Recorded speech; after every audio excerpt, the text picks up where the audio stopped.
ایک کے جیب میں پیسے تھے، حج کرنے نہیں گیا، بہت بڑا گناہ کیا۔ ایک کہتا ہے حج کرنا ہی نہیں چاہیے، وہ کافر ہو گیا۔ او بھائی، گناہگار اور ہوتا ہے، غدار، دونوں میں فرق ہے۔ اب تو غداریاں ہو رہی ہیں، سرے عام حملے ہو رہے ہیں، حکومتوں پر پریشر ہے۔ یورپ 1 منٹ سے پہلے مرزئی کو ویزا دیتا ہے، قادیانی کو ویزا دیتا ہے۔ یہ سپر کافر ہیں قادیانی اور مرزئی، اور بڑی ذمہ داری سے کہہ رہا ہوں، یہ کل بھی کافر تھے، آج بھی، کل بھی کافر تھے اور آج بھی، اور قیامت تک۔ اور اگلی بات سن لو، من شکا فی کفر ہی فقد کفر، جو ان کے کفر میں شک کرے وہ بھی کافر ہے۔ سن لو، یہ فتویٰ دے دینا بے شک جس کو مرضی۔ من شکا فی کفر ہی فقد کفر، جس بندے نے مرزئی کے، قادیانی کے کافر ہونے میں شک کیا، وہ بندہ بھی پکا کافر ہے، پیٹا کافر ہے، جس نے ان کے کافر ہونے میں۔ تو جڑے آکر سانو پتہ ہی نہیں لگا اسی کی کر بیٹھے، ان کے لیے کوئی قانون نہیں۔ وہ جس نے کہا ہے نا مرزئی اس کا قانون بدلنا ہے، اس کو ایک پرچی تیری میری بھی شامل ہے۔ ایسے نہ کہنا کہ وہ بڑے بے ایمان نکلے، کافر نکلے، تو نے بھی ٹھپا لگایا ہے، تو ساتھ ہے، تو شامل ہے۔ جب قومی اسمبلی میں یہ قرارداد پیش ہو رہی تھی تو ان کو ووٹ دینے والے ان کے گناہ میں شریک تھے، مجرم تھے، ساتھ شامل تھے، ان کو معافی نہیں ملے گی، ان کو لمبی توبہ کرنی پڑے گی اللہ کی بارگاہ میں، انہیں آنسو بہانے پڑیں گے ان کو ٹھپے لگانے کی وجہ سے۔ بچ نہ جایا کرو کہ حکمران برے ہیں تو ہم بڑے نیک پرہیزگار ہیں، ٹھپے لگانے والے ساتھ شریک ہے جرم، کہتے پتہ ہی نہیں چلا۔ کیسے پتہ نہیں چلا؟ کیسے پتہ نہیں چلا؟ یہ تو جو مدہوش ہوتے ہیں انہیں پتہ چل جاتا ہے یہ نبی پاک کی عزت کی بات ہو رہی ہے۔ بندہ مدہوش ہو نا، مدہوش، بے ہوش ہو مسلمان، رسول اللہ کی بات ہو تو اس کی بھی آنکھیں کھل جایا کرتی ہیں، اور تم جاگتے پڑھے لکھے اسمبلیوں میں بیٹھے مالدار، تم پتہ ہی نہیں چلا قانون بدل گیا، خبر ہی نہیں ہوئی۔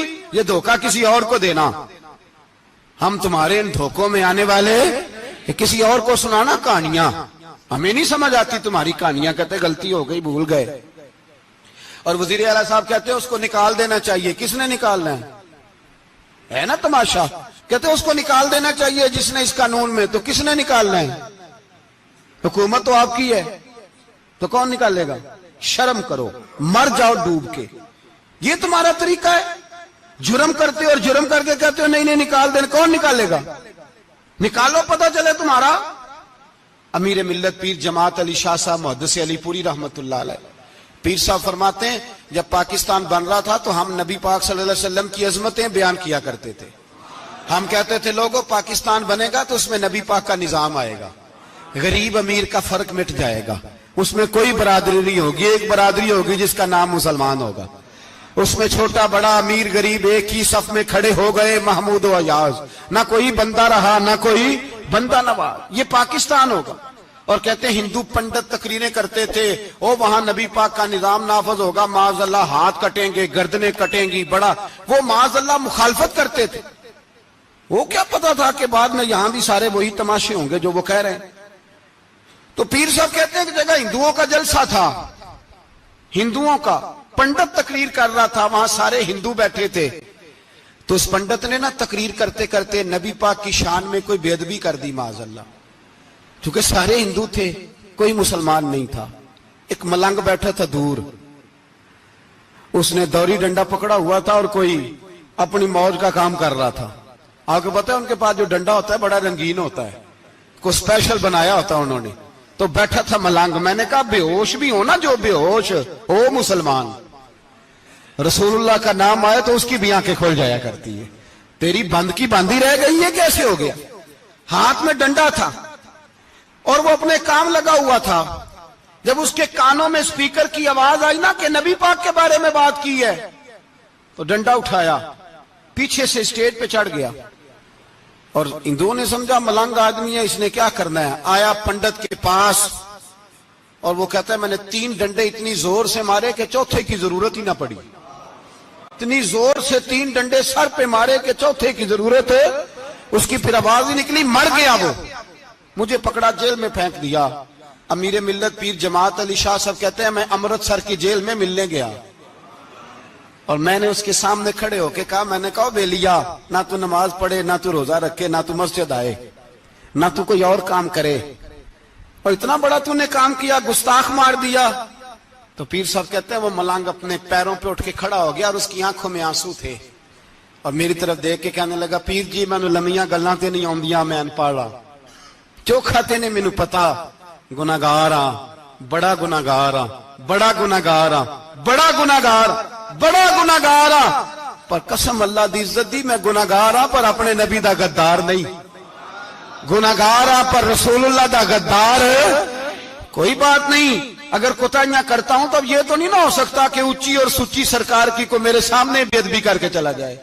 یہ تینوں پتہ ہی نہیں لگا, تو کہتا خبر ہی نہیں ہوئی, کب ہو گیا پتہ ہی نہیں تھا, وضاحتیں دیتا پھرتا ہے. اور کچھ مولوی ملا جو دھبا ہے دین کے نام پہ وہ وضاحتیں دیتے پھرتے ہیں, کہتے ہیں مناظرے کر لو, شرم کرو. دین کے نام پر ووٹ مانگ کے اسمبلیوں میں جاتے ہو اور وہاں جا کے ان بے ایمانوں کی گودوں میں بیٹھ جاتے ہو, تمہیں حیا نہیں آتی؟ اور نبی پاک کی بات ہے تو پھر بھی تمہاری غیرت جوش نہیں مارتی, پھر بھی دلیلیں دیتے پھرتے ہو. میرے رسول پاک علیہ السلام کے غلاموں یاد رکھو, دین میں تسلط پیدا کرو, مضبوطی. کل لوگ مسئلے پوچھا کرتے تھے کہ صحابی کا اہل بیت کا بے ادب ہے تو اس کے جنازے پہ جائیں کہ نہ جائیں. اب نہیں لوگ پوچھتے, اب ہمارے دلوں میں فتوے زیادہ آ گئے ہیں, مرضی کرتے پھرتے ہیں. ہمارا بچہ کسی بد مذہب کی مسجد میں جاتا ہے, ہم کہتے ہیں نہیں نہیں ویسے ہی جاتا ہے. تجھ سے پوچھا جائے گا, اس دن پتا چلے گا, جس دن تم مرے گا تو تیرے لیے دعا بھی نہیں کرے گا, تیری قبر پہ بھی نہیں جائے گا, تجھے پتا چلے گا اس دن کہ ویسے ہی جاتا ہے کہ ایسے جاتا ہے. کوئی پابندی نہیں, کوئی تسلط بھی نہیں, عقیدے میں ایمان میں کوئی پختگی نہیں, ہمیں خیال ہی نہیں کہ کدھر جا رہی ہیں اولادیں, سوچتے ہی نہیں. ہم خیال ہونا چاہیے, سمجھ ہونی چاہیے. میرے رسول پاک علیہ السلام کے صحابہ میں تسلط تھا, تسلط. سگی اماں بھی اگر بے ایمان ہوتی تھی تو صحابہ قریب نہیں آنے دیتے تھے. حضرت اسماء بنت ابی بکر صدیق ان کی ماں مشرکہ تھی. جناب صدیق اکبر کی ایک زوجہ حضرت ابو بکر نے طلاق دے دی. کچھ عرصے کے بعد وہ اپنی بیٹی کو ملنے آئی, ماں بیٹی سے ملنے آئی تو حضرت اسماء بنت ابو بکر کو پیغام بھیجا, کہا بیٹے میں تجھے ملنا چاہتی ہوں. تو کہا اماں ذرا ٹھہر جا, پہلے میں اپنے نبی سے پوچھ لوں. پہلے اپنے ماں بعد میں ہے, نبی پہلے ہے. پہلے حضرت اسماء حضور کی بارگاہ میں گئی, یا رسول اللہ میری اماں ملنا چاہتی ہے, اور مشرکہ ہے, حکم کیا ہے؟ فرمایا تو ماں کی حیثیت سے مل سکتی ہے. انہوں نے تو سگے ماں باپ سے ناطے توڑ لیے, سگے رشتہ داروں سے, اور تو ان سے دوستیاں ختم نہیں کر سکتا, تیرا تعلق بھی نہیں. نہیں, سارے اسی کو پکارتے ہیں, سارے ایک ہی ہیں.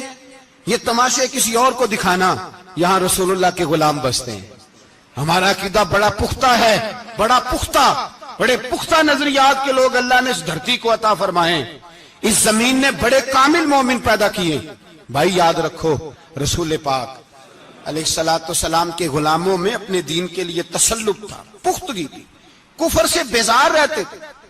اگر سب کو ایک میں ایک ہی کرنا تھا تو پھر اتنی لمبی چوڑی جدوجہد, امیر حمزہ کا کلیجہ نکل گیا, کان کٹ گئے, سب کچھ ہو گیا, اور آج تم ان شہیدوں کی لاشوں پہ کھڑے ہو کے کہتے ہو کہ یہ تو ایسے ہی کٹ گئے.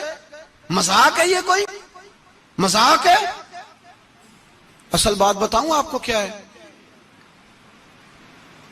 دین مفت میں ملا ہے, اور جو شے مفت مل جاتی ہے اس کی قدر نہیں ہوتی. قدر دین نبی دا ایک ہی جانن دنیا دار کمینے, دین نبی دا جانن والے سونگے وچ مدینے. تجھے کیا پتا, تجھے کیا خبر اس دین کی؟ تجھے خبر ہی نہیں میرے رسول پاک کا پسینہ کتنا بہا ہے. کبھی تیرا پھیرا لگے تو احد کے پہاڑ سے جا کے پوچھنا نبی پاک کا خون کتنا بہا ہے. کبھی ٹائم ملے نا, ملک شام جا اور حضرت بلال کی قبر پہ کھڑے ہو کے پوچھ دین کتنا قیمتی ہے. اور پھر اس سے زیادہ بات پوچھنی ہو نا کبھی تو مدائن جا, حضرت سلمان فارسی کے مزار کے پاس ان سے پوچھ دین کی قیمت کتنی ہے. وہ تجھے بتائیں گے کہ کئی 100 سال لگ گئے نبی پاک کے قدموں میں پہنچنے تک. 100 سال, کئی 100 سال. اور اگر پھر بھی تجھے تسلی نہ ہو تو جنت البقیع میں جا اور سیدہ طیبہ طاہرہ حضرت فاطمہ الزہرا سے پوچھ، ان سے پوچھ بی بی اس دین کی قدر کیا ہے، وہ تجھے بتائیں گی کہ جب دین کے چہرے پہ سرخ رنگ بھرنا تھا تو میں نے حسین کا خون دے کے بھرا ہے۔ وہ تجھے بتائیں گی کہ اس دین کو جب پینٹ کرنا تھا تو میں نے جناب علی اصغر کے بازوؤں کے ساتھ مصوری کی ہے۔ اس کو آسان سمجھ رکھا ہے لوگوں نے، آسان سمجھ رکھا ہے، کہا تم کٹ گئے۔ اور آج اٹھنے والا صوفی اور درویش کہتا ہے سارے ایک ہی ہیں، سارے اسی کو مانتے ہیں۔ جس سیاستدان کا دل کرتا ہے وہ جا کے مندروں میں پوجا کر آتا ہے، جس کا دل کرتا ہے وہ جا کے ہندوؤں کی ہولی اور دیوالی میں شریک ہو جاتا ہے۔ سب ایک ہی ہیں۔ اگر ایک ہی تھے تو حسین کا علی اصغر کیوں شہید ہوا؟ اگر سب ایک ہی تھے تو جناب علی اکبر کیوں شہید ہوئے؟ سارے ایک ہی تھے تو پھر ٹھیک ہے، مست رہنا چاہیے تھا۔ یہ مذاق ہے اتنی قربانیاں؟ شرم ہی نہیں آتی بات کرتے ہوئے؟ جاگو اور اپنے دین کو سمجھو۔ میرے رسول پاک علیہ الصلوۃ والسلام نے جو دین دیا اس میں تسلب ہے، تسلب، کفر سے بیزاری۔ کتنی بیزاری؟ حضرت ام حبیبہ رضی اللہ تعالیٰ عنہ ام المومنین ہے، یہ ہماری اماں ہیں۔ ماؤں کے نام تو بچوں کو آنے چاہیے نا، یہ مومنوں کی ماں ہیں، ابو سفیان کی بیٹی ہیں، حضرت ابو سفیان رضی اللہ تعالیٰ عنہ کی بیٹی، نبی پاک کی زوجہ ہیں، جناب امیر معاویہ رضی اللہ تعالیٰ عنہ کی سگی بہن حضور کی زوجہ تھی، بہت بڑے امیر باپ کی بیٹی تھی۔ مدینے جب آئیں تو نبی پاک کے گھر میں غربت دیکھی، آزمائش دیکھی، کئی دنوں کے فقر اختیاری کے جلوے دیکھے۔ ابو سفیان ایک مذاکرات کے سلسلے میں مدینے آئے اور کہتے ہیں میں نے سوچا سیدھا اپنی بیٹی کے گھر جاتا ہوں، تو کہتے ہیں میں حضرت ام حبیبہ کے صحن میں داخل ہوا تو چارپائی پہ بستر بچھا ہوا تھا اور ام حبیبہ ایک سائیڈ پہ بیٹھ کر تو سوئی دھاگے کے ساتھ کوئی کام کر رہی تھی۔ ابو سفیان کہتے ہیں میری بیٹی کی نظر پڑی تو ام حبیبہ جلدی سے اٹھی، اٹھ کے بستر جو چارپائی پہ بچھا ہوا تھا وہ بستر اٹھایا، لپیٹا، اندر لے گئی۔ بعد میں باہر آئیں تو میں نے بیٹی کے سر پہ ہاتھ رکھا، میں نے کہا بیٹی میں سمجھ گیا ہوں، بستر پہ میری نظر پڑی ہے، لگتا ہے کئی سال پرانا ہے، پیوند بھی لگے ہوئے ہیں، تو اس لیے اندر رکھا ہی ہے کہ پرانے بستر پہ باپ کو بٹھاؤں گی، اس لیے رکھا ہی ہے۔ تو بیٹی امیر گھر سے آئے تو غریب گھر میں اس کی شکایتیں ختم نہیں ہوتی، پر دین کے ساتھ تسلب ام المومنین کا، پختگی اور کفر سے بیزاری۔ کہنے لگی ابا جی ابھی آپ کافر ہیں نا، تو آپ کی سوچ ابھی بدلی نہیں، میں اس لیے نہیں بستر اندر رکھ کے آئی کہ آپ کے قابل نہیں تھا، میں تو اس لیے رکھا ہوں کہ وہ میرے نبی کا پاک بستر ہے اور آپ ناپاک ہیں، وہ پاک بستر ہے۔ انما المشرکون نجس، مشرک ناپاک ہوتا ہے، باپ ہونا علیحدہ بات ہے، لیکن میرے دل میں باپ کی قدر بعد میں ہے میرے دل میں، اور رسول اللہ کے بستر کی قدر پہلے ہے، رسول اللہ کی نہیں، رسول اللہ کے بستر کی قدر ہے کہ باپ بیٹھ نہ جائے۔ اتنی نفرت مشرک سے، اتنا اظہار، وہ باپ بھی ہو تو اتنی نفرت، لوگوں نے پیچے ڈالے ہوئے ہیں پیار کے، محبت کی پینگیں چڑھا رہے ہیں اور سارے یہ کہیں گے سب صحیح ہے، اور ہمارے دلوں میں نرمی، ہمارا اپنا جوان باہر جاتا ہے، وہ یہ نہیں دیکھتا کہ میں جس سے شادی کرنے لگا ہوں نیشنلٹی زیادہ ضروری ہے کہ ایمان، پیسے زیادہ ضروری کہ ایمان، دین زیادہ ضروری کہ دولت۔ عجیب تماشا ہے، بیچتے پھرتے ہیں، فار سیل کر دیا مذہب کو، تسلب ہی نہیں، کوئی خیال ہی نہیں، توجہ ہی نہیں ہماری۔ میرے رسول پاک علیہ الصلوۃ والسلام کے صحابہ جو چٹان تھے دین کے معاملے میں، اپنا پیارا بھی سامنے آتا تھا تو کافر سمجھ کے قتل کر دیتے، اس لیے کہ وہ سمجھتے تھے قوم مذہب سے ہے، مذہب جو نہیں تم بھی نہیں، اگر دین نہیں رہے گا تو کوئی شے باقی نہیں رہے، یاد رکھنا، اگر دین نہیں رہے گا۔ میرے حبیب پاک علیہ الصلوۃ والسلام کے غلاموں کا یہ حال تھا۔ احد کے اندر افواہ پھیل گئی کہ حضور شہید ہو گئے، حضرت انس بن مالک کے چچا تھے انس بن نضر رضی اللہ تعالیٰ، جب افواہ پھیلی نا حضور شہید ہو گئے تو جناب انس بن نضر اٹھے، تلوار پکڑی، صحابہ سے کہنے لگے یہاں کیوں بیٹھے ہو؟ کہا حضور شہید ہو گئے، ہم کیا کریں؟ فرمایا حضور شہید ہو گئے تو ہم زندہ رہ کے کیا کریں گے؟ یہاں کیوں بیٹھے ہو؟ ہمارا جینا بھی مصطفیٰ کے لیے، مرنا بھی مصطفیٰ کے لیے۔ اگر حضور علیہ الصلوۃ والسلام وصال کر گئے تو اٹھو، ان بے ایمانوں سے لڑتے ہیں جنہوں نے مصطفیٰ کو شہید کیا ہے، اٹھو۔ حضرت انس بن نضر میدان میں نکلے، اس طرح لڑے کہ صحابہ کہتے ہیں نہ زخموں کی پرواہ، تیر برستے رہے پرواہ کوئی نہیں، تلواریں چلتی رہیں پرواہ کوئی نہیں، ان کے وجود پر نیزوں کے زخم آتے رہے پرواہ کوئی نہیں۔ حضرت انس بن نضر اتنا لڑے کہ شہید ہو گئے، اور جب شہادت کے بعد ان کی لاش دیکھی تو 80 زخم نظر آئے، تلواروں کے، نیزوں کے 80 زخم۔ حضور کے لیے ان لوگوں نے جانیں دے دی، پرواہ ہی نہیں کی۔ یہاں اس مسئلے کو ہمارے ہاں لوگ سمجھتے ہی نہیں۔ ختم نبوت کا مسئلہ بڑا حساس مسئلہ ہے۔ ما کان محمد ابا احد من رجالکم ولکن رسول اللہ وخاتم النبیین۔ ہم ختم بھی پڑھے نہ کسی کا تو اس میں بھی ختم نبوت والی آیت پڑھتے ہیں، اس لیے کہ یہ بنیادی مسئلہ ہے۔ ہم لوگوں کو بتاتے ہیں کہ جو مرنے والا گیا ہے نا دنیا سے، وہ نبی پاک کی ختم نبوت کا اعلان کرتا ہوا گیا ہے۔ ہم لوگوں کو یہ بات بتلاتے ہیں، میرے حبیب پاک علیہ الصلوۃ والسلام کی 150 کے قریب حدیثیں ہیں کہ میں آخری نبی ہوں، میرے بعد کوئی نبی نہیں ہے۔ 150 کے قریب حدیثوں میں حضور نے ارشاد فرمایا، جگہ جگہ محبوب پاک نے وضاحت فرمائی کہ میں آخری نبی ہوں، میرے بعد کوئی نبی ہو سکتا، وضاحت۔ اور ہمارے علماء نے لکھا ہے جو دعویٰ کرے کہ میں نبی ہوں، اور جس بندے نے اس سے یہ کہا کہ چل کوئی دلیل دکھا، وہ بھی کافر ہو گیا، وہ بھی کافر۔ کیوں تو نے یہ سوال کیا؟ یہ حساس نوعیت کا مسئلہ ہے۔ میرے رسول پاک علیہ السلام کے غلاموں نے ایک پیغام دیا ہے ہمیں، اس پیغام کو یاد رکھنا۔ حضرت سعد بن ربیع رضی اللہ تعالیٰ عنہ کو احد کے میدان میں اتنے زخم لگے کہ اٹھا نہیں جاتا تھا۔ نبی پاک صلی اللہ علیہ وسلم نے فرمایا جاؤ کو میرے سعد بن ربیع کا پتہ کرو وہ کہاں ہے۔ صحابہ آئے تو فرماتے ہیں جب ہم ان کے پاس پہنچے تو ان کی روح پرواز کر رہی تھی، آخری لفظ انہوں نے ادا کیے، کہنے لگے ادھر آؤ صحابہ، ادھر آؤ، میری وصیت سن لو۔ ہم قریب گئے، ہم نے کہا شاید بچوں کے بارے میں، اولاد کے بارے میں، گھر کے بارے میں کوئی وصیت کریں گے۔ تو حضرت سعد بن ربیع نے وصیت فرمائی، کہنے لگے جا کے نبی پاک کے غلاموں کو میرا پیغام دے دینا، جا کے امت مسلمہ کو میرا پیغام دے دینا کہ مسلمانوں اگر تم میں سے ایک بھی زندہ ہوا اور نبی پاک کی ناموس پر کوئی حرف آیا تو پھر اللہ کی بارگاہ میں تمہارا کوئی عذر قبول نہیں کیا جائے گا۔ یہ میدان احد میں سر سے لے کر پاؤں تک زخم لگے ہوئے ایک صحابی کا پیغام ہے امت مسلمہ کے نام۔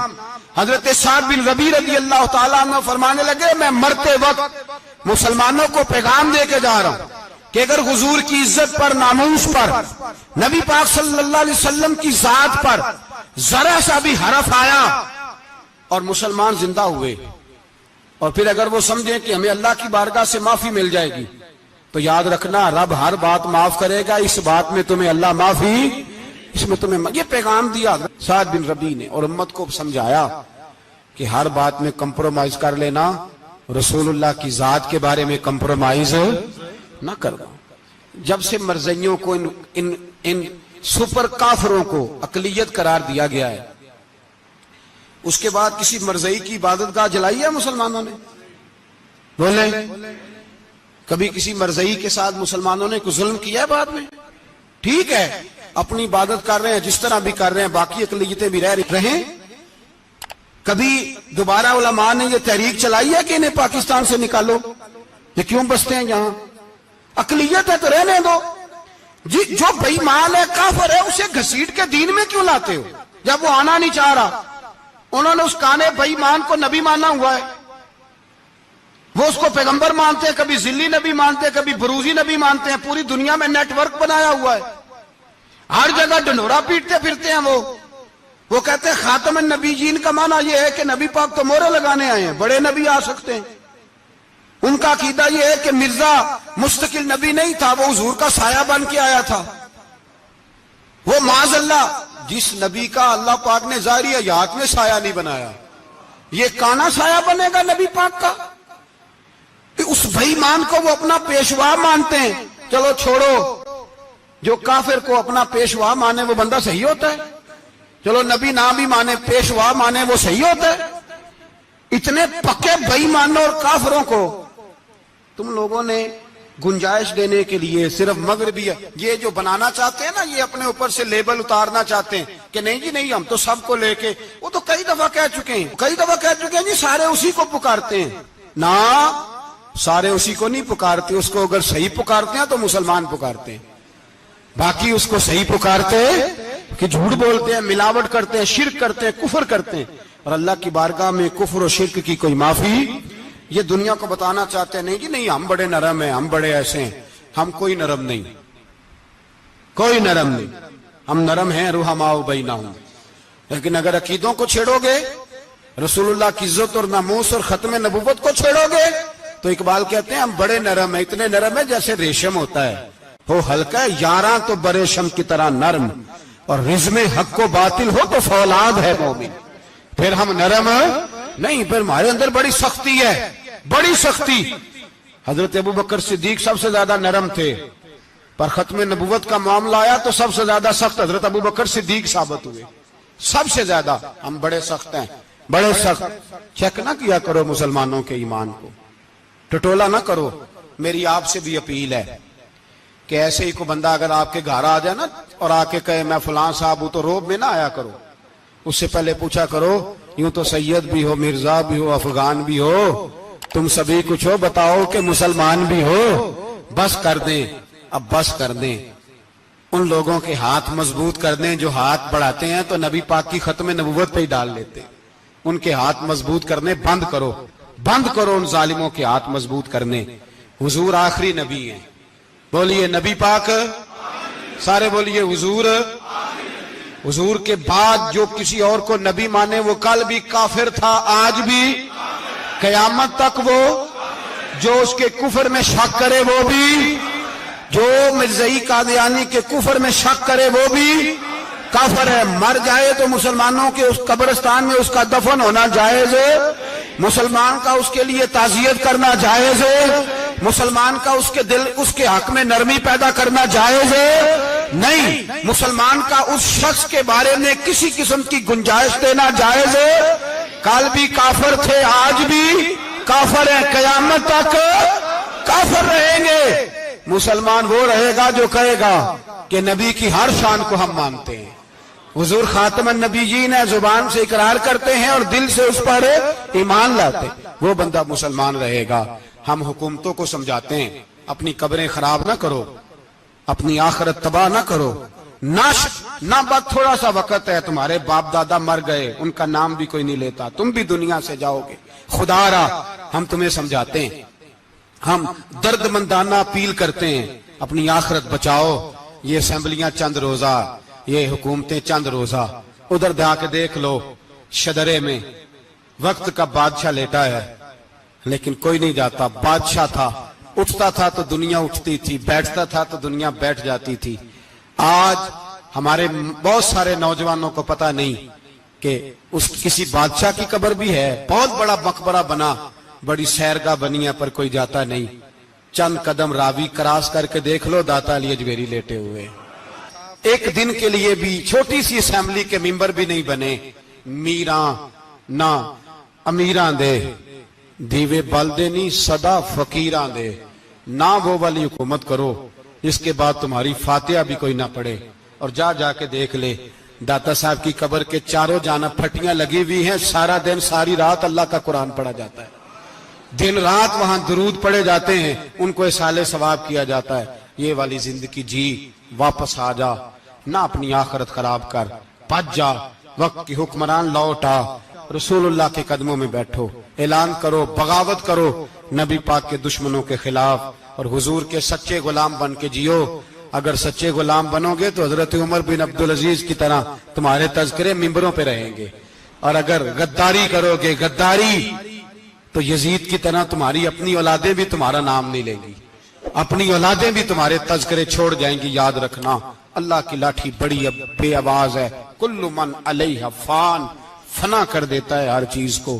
دعا ہے اللہ ہمیں سمجھنے کی توفیق عطا فرمائے. دیکھنے کو یا محمد یوں تو کیا دیکھا نہیں،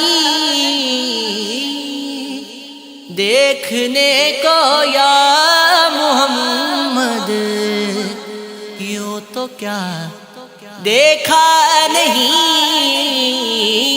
ہاں مگر محبوب کوئی آپ سا دیکھا نہیں، ہاں مگر محبوب کوئی آپ سا دیکھا نہیں۔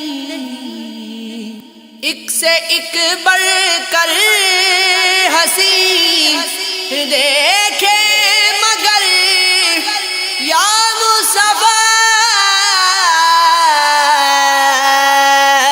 ایک سے بڑھ کر ایک ہنسی دیکھے مگر یا مصطفیٰ، تم سے بڑھ کر حسن والا، تم سے بڑھ کر حسن والا